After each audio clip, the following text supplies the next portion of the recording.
Hi, this is Miranda Curtis, and you're watching Gospel Goodies TV.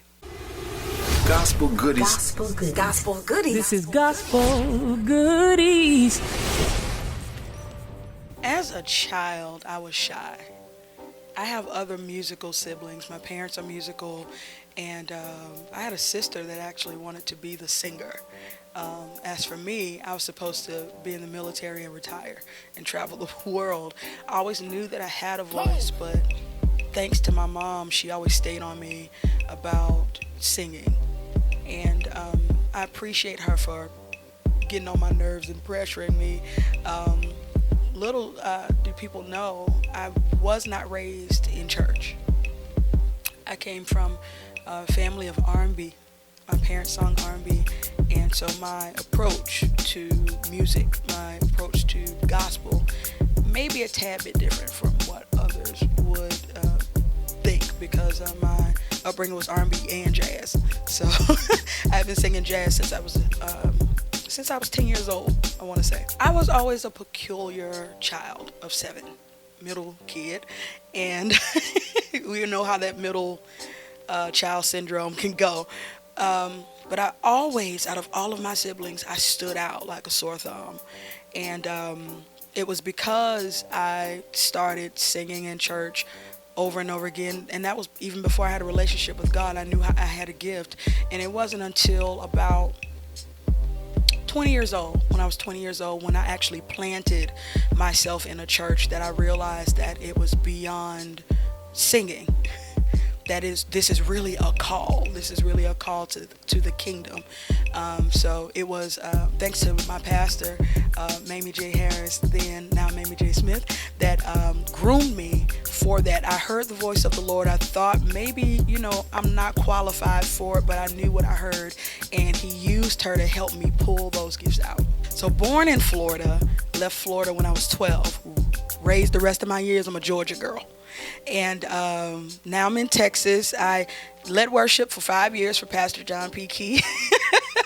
I came back home to Atlanta, and I was at House of Hope Atlanta with Dr. E. Dewey Smith. I served there for 6 years. And then transition happened. Life picked up, ministry picked up, and he released me to travel more. And then Dallas happened when I least expected it. I was visiting friends in Dallas and found out someone was looking for me. And that's how it ended up at Potter's house. They were going through a transition, and I was just going to fill in. And the next day, less than 24 hours later, they said, "We want you on our staff." So I was humbled. Freaked me out at first. I was scared.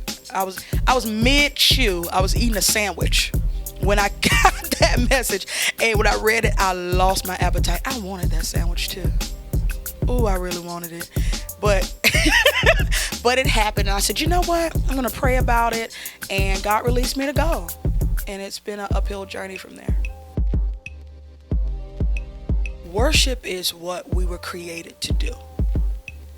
Worship is who we are. As for me, worship is life. Worship is like breathing to me. And I think sometimes, can you be skillful and worship? Yes, you can. But it doesn't take the most skillful singer to be a worshiper, because it's not just for singers, it's for the believer. So it's up to us, and it's our responsibility to understand why we were created to do what we do. So that's why it's not a matter of skill, because if you believe who he is, you're called to worship. Volume 2. Oh, great. So I was talking about my upbringing, my musical upbringing, and those that have been following me for years understand that Maranda, and the newcomers know the worship Maranda, and I am all things pretty much. It was my prayer to God that if you were to call me, I want to be able to walk in any house and be able to minister. So you will get a dose of all of that. The jazz, the churchy stuff, the quartet, the strong worship, the strong medleys and ballads, all of that I grew up singing. You will get that. And it's still worship. No features. Maybe I have a couple more studio songs, so I don't want to mention their names right now because I don't want to high hopes right now. But there may be a feature or two on volume 2. We'll see. They're not here tonight though. My producer goes to this church, number one. I've fellowshiped with this church before, and I love the pastor of the house, Pastor Hare. He is an amazing man of God. And it was just convenient because my band is here. Singers are here that sung on volume 1. Some of the singers, some of the band members that played on volume 1 is here. And my producer lives here. So it was all convenient as well. So yeah, pretty geeked about it. What I want them to take away is their own altar. I'll always continue to make my own altar before God, making sure that I want to be an example.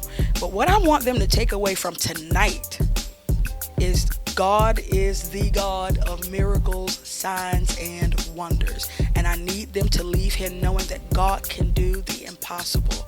I'm just that crazy kind of believer. I believe in faith. I believe God can do exceeding abundantly above all that we can ask or think. So I want them to believe, and I want them to leave here with their faith increased. Look, I have a problem. I get bored quickly. I get bored. Like, I was gray earlier this year. I miss my gray, by the way.